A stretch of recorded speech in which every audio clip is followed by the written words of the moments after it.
সম্মানিত প্রিয় দর্শক, আসসালামু আলাইকুম রহমতুল্লাহি ওয়া বারাকাতুহু। আজকে যে বিষয়টি আলোচনা করব তিনি হচ্ছেন জামায়াতের আমির ডক্টর শফিকুর রহমান।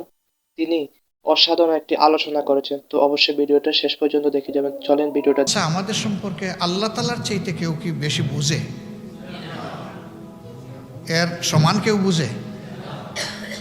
এক ধারে কাছে কেউ বুঝে না। আল্লাহ তাআলার রহমতের সাগর তার হাতে, আর এক ফুটা দিয়েছেন গোটা বিশ্বের সৃষ্টিকে। এইটা থেকে যা আমরা পেয়েছি, জ্ঞান বলেন, বুদ্ধি বলেন, শক্তি বলেন, সব কিছু ওইটাই। তো সেই আল্লাহ তাআলা মানুষকে ভালোবেসে যে বিধানটা দিলেন, এর চাইতে তো উত্তম কোনো বিধান হতে পারে না। এই জন্য আমাদের ডাক হচ্ছে আল্লাহর বিধানের দিকে আসুন, কোরআনের দিকে আসুন। আমরা নিজেদের কোনো রচিত বই পুস্তক মানুষের হাতে দিয়ে এটা বলছি না যে আপনি এটার দিকে আসুন। আমাদের ডাক হচ্ছে আসুন আপনি কোরআনের দিকে আসুন। ইকরা বিসমি রব্বিকাল্লাযী খালাক, এটা থেকে শুরু করে আল ইয়াউমা আকমালতু লাকুম দীনাকুম ওয়া আতমামতু আলাইকুম নি'মাতি ওয়া রাদিতু লাকুমুল ইসলামা দীনা। কোরআনের ৬৬৬৬টি আয়াত। এই সমস্ত আয়াত আল্লাহ তাআলার পক্ষ থেকে মানব জাতির জন্য উপহার।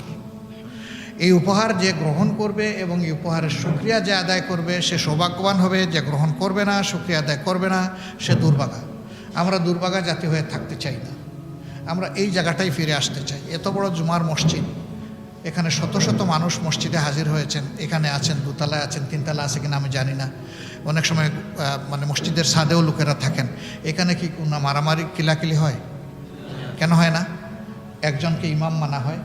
সমস্ত মুসল্লিদের আস্থা থাকে যে তিনি আমাদের যোগ্য ব্যক্তি, আল্লাহর দরবারে আমাদেরকে নিয়ে সেজদা এবং রুকু দেওয়ার জন্যে। একজন দাঁড়ান, আমরা সবাই তার ইক্তেদা করি, বাকি আমরা সবাই তার পিছনে মুক্তাদি, আর তিনি হচ্ছেন আমাদের ইমাম। শান্তি, কী জন্য শান্তি? তিনি আল্লাহর কুরআন এবং রসুল করিম সাল্লাল্লাহু আলাইহি সাল্লামের সুন্নাহ অনুযায়ী আমাদের নামাজটা আদায় করে। কিন্তু সেই ইমাম যদি কোনো জায়গায় ভুল করেন, মুক্তাদি কি বলবে সারা জিন্দগি উনি শুদ্ধ সালাত আদায় করেছেন, আজকে না ভুল করেছেন, একটু ছেড়ে দিক, দরকার নাই এটা ধরার? এটা হবে না। তাকে লুকমা দিয়ে সংশোধন করে দিতে হবে, এটা মুক্তাদির দায়িত্ব, তার উপরে ওয়াজিব। এই যেখানে সম্পর্ক থাকে এখানে সমাজ ভালো না তাইকে পারে না।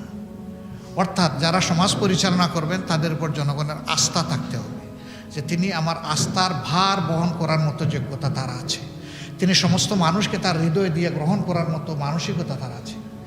এরপরে আমি যে আমানত তার কাছে রাখবো, তার খেয়ানত তিনি করবেন না।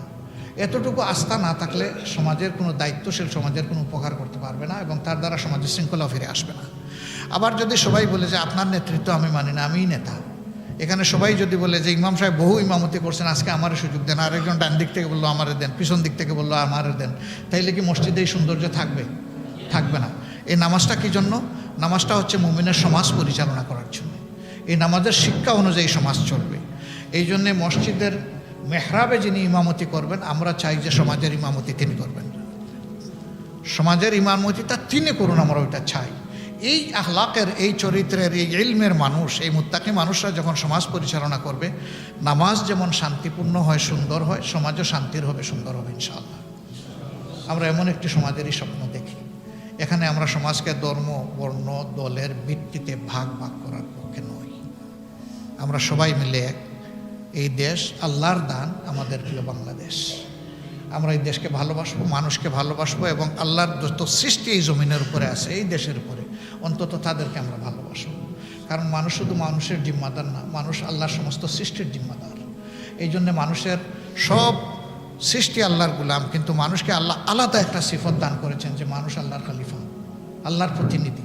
সেই প্রতিনিধির দায়িত্ব আল্লাহ যেন আমাদেরকে পালন করার তৌফিক দান করেন।